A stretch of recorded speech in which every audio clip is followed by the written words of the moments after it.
Alright, here's my reaction to Kanye West last night. What the were you thinking? What were you thinking? There's no excuse, man. You blew it, homie. Some points here before I give my acceptance speech. Number one, I like your music, Kanye. That College Dropout CD was hot. Nobody's denying that.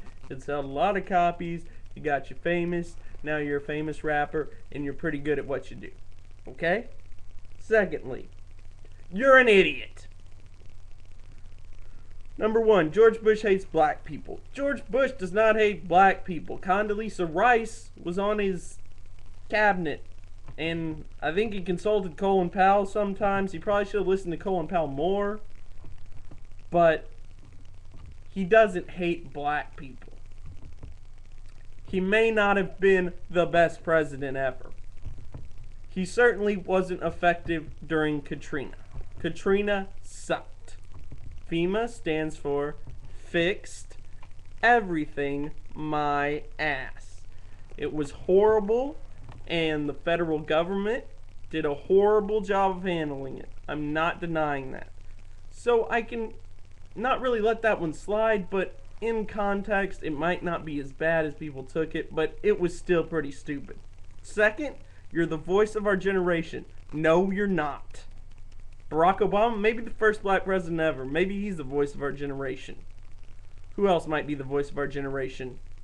Come on. My generation is getting killed right now. Seriously, where is our voice? Do we have a voice? It's not 50 Cent. Okay, people? It's not Eminem. I like them, but they're not the voice of our generation. Our generation needs a voice. Young people, where are we at right now on voices? Julian Castro? I don't know. I don't even know who to name. Enrique Iglesias? I don't know, but they're all above Kanye. And if we're going off CD sales, the biggest voice of our generation is the Backstreet Boys. And they're fighting off NSYNC.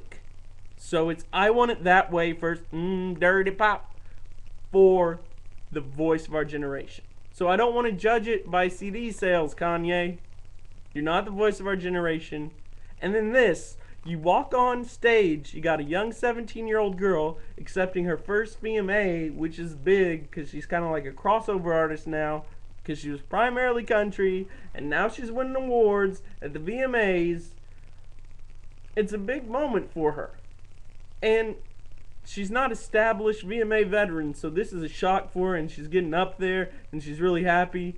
And you get up, and you take the mic from her in her moment of glory, and say Beyonce had the best video of all time. Beyonce had a great video. Nobody's denying that.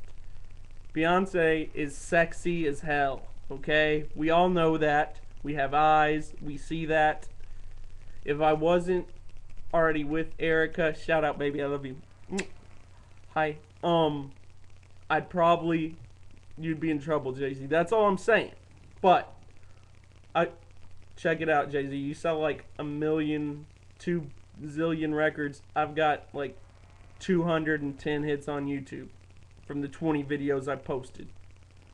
And I have 200 friends on Facebook. So like 5% of my friends are probably watching my videos. Or maybe 2.5%, but they're watching it more than once. So they're dedicated fans. But Beyonce, just a class act, letting Taylor have your moment at the VMAs to finish her speech.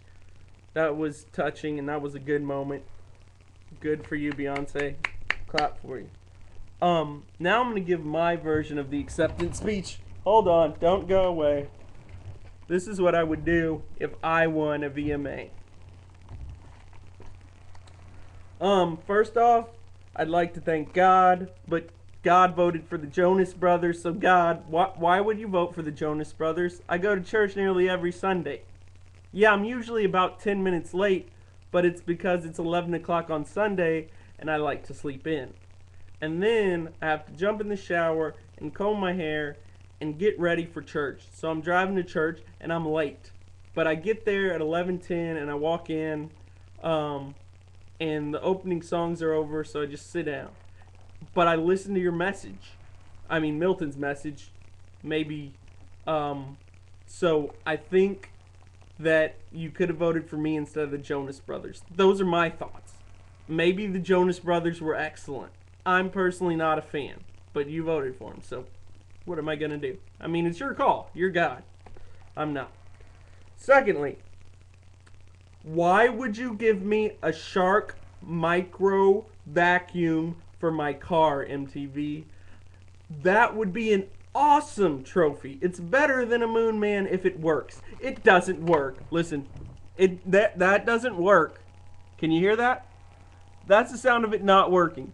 Why would you give me a broken micro vacuum cleaner for my car? This is a sucky award. Finally, I would like to thank Kyle Miller and Josh Berg for being the only people who ever watch my YouTube videos. The rest of y'all, serious. No, my brother and my sister-in-law, and then Erica probably too. And I'd like to thank myself for purchasing the suit from Men's Warehouse. 2-for-1 deal. Shout out to Avery. He helped me pick it out. Northwest Military and 410. Cool dude. Nice suit, right? You like it? I know. And finally, I recently retired from the YouTube game. You know, I pretty much had it on lock. I had like somewhere between 5 and 10 hits a day. Basically, I was blowing up. But I decided to focus on fantasy football and the disaster that this has turned out to be. First off, I want to thank Steve Breston for not playing yesterday. Steve, you're on my starting lineup and you got 0 points. You were listed as probable. Probable means you're probably going to play.